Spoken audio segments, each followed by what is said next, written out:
Hi, Dr. Vivek. Good evening, sir. Good evening, Dr. Vivek. Nice, sir. All well? All well, sir. How are you? All well. Everything is fine. Good. All the best. Thank you, sir.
Hi, Sanjay. Good evening. Hi. Good evening.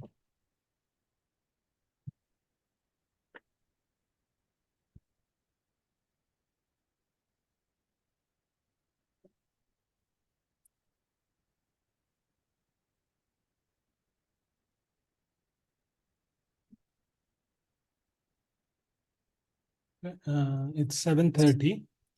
So we will start off. People who want to join will join. Vivek, are you ready? Sir. Yes, sir. You have tried out sharing. Yes, sir. I tried. Okay, fine. Okay. We are 7:30. What's your time plan? Tell me. So my talk should be around 40 minutes. Hmm. And then I think we'll have the cases.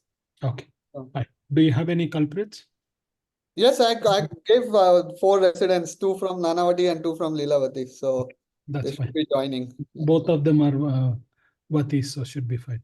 Yes, sir. Vivek, Yes, your sir. screen is moving. It's not stable. Oh, okay. Okay. I'll once I share it, I think it will be okay. All the Mumbai people have study camps for this, Raghu. You don't have them. Okay, so you can start up with that. Okay, good evening, everyone. Welcome for the second of this year. The first one was a masterclass, so we are back to basics. And a very good point to start off would be perioperative management, mainly about fluid management and pain relief. So I'm looking forward to learning. I'm Dr. Sanjay Adla. I'm a urologist and a uro-oncologist working in Apollo Hospitals, Hyderabad. And we have chosen Dr. Vivek because he has got quite good understanding of literature, because that's what we need to be, as well as has got a bit of grounding both in India as well as in Western health system. So he should be able to give us a better understanding of how to manage our patients and at least help us learn what we have been doing wrong. Welcome, Vivek, and thanks for accepting this. Thank you so much, Sanjay sir, and thanks to the SOGO committee. So as Dr. Adla said, that this is a topic which will really take us back to basics. And when I started preparing for this, I thought, I probably know most of this stuff. But actually going through everything, I really learned so much that I'm actually very grateful to Sanjay sir for this particular topic. So the session will be divided into these 3 or 4 particular situations. We'll learn about perioperative fluid management, analgesia, specific requirements and challenges in robotic surgery, which is now probably the predominant type of surgery which we do in uro-oncology, and the principles and caveats of enhanced recovery protocols, because this is coming up in a big way and probably the last 10-20 years. And we've been talking about it ever since I was a resident as well.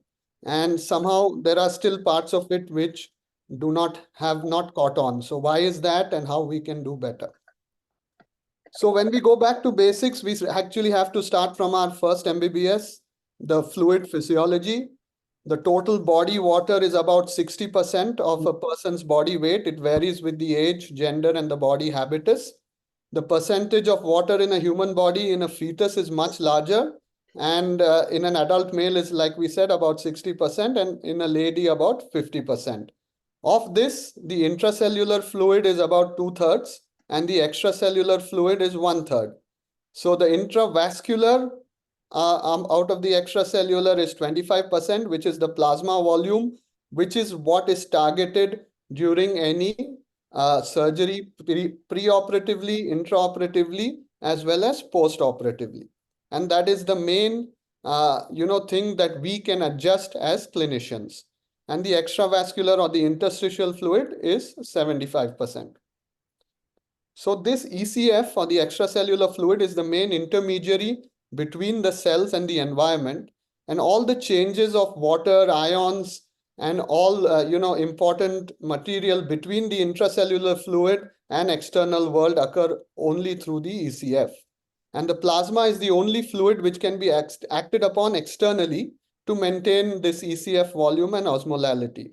So our aim when we are doing any surgery is to maintain an adequate circulating volume to ensure end organ perfusion and oxygen delivery to the tissues. So this is the basic goal. And as we go ahead, you'll understand that the goal-directed therapy is what is very, very important. And our goal is to maintain this, whether we do it with a large amount of fluid or whether we do it with fluid restriction. This is what we are aiming for. And the only way to do that is to adjust the plasma volume. So when we assess a patient preoperatively, what are the things we are looking for? A lot of this takes precedence in an emergency situation. We are not always dealing in that way. In uro-oncology, we are dealing with mostly elective cases. But when we are assessing a patient, these certain signs will give us an idea of the patient's preoperative baseline status of hydration and such things. So the first is the mental status, obviously stupor or delirium. Those are signs of a very severe either fluid or electrolyte balance.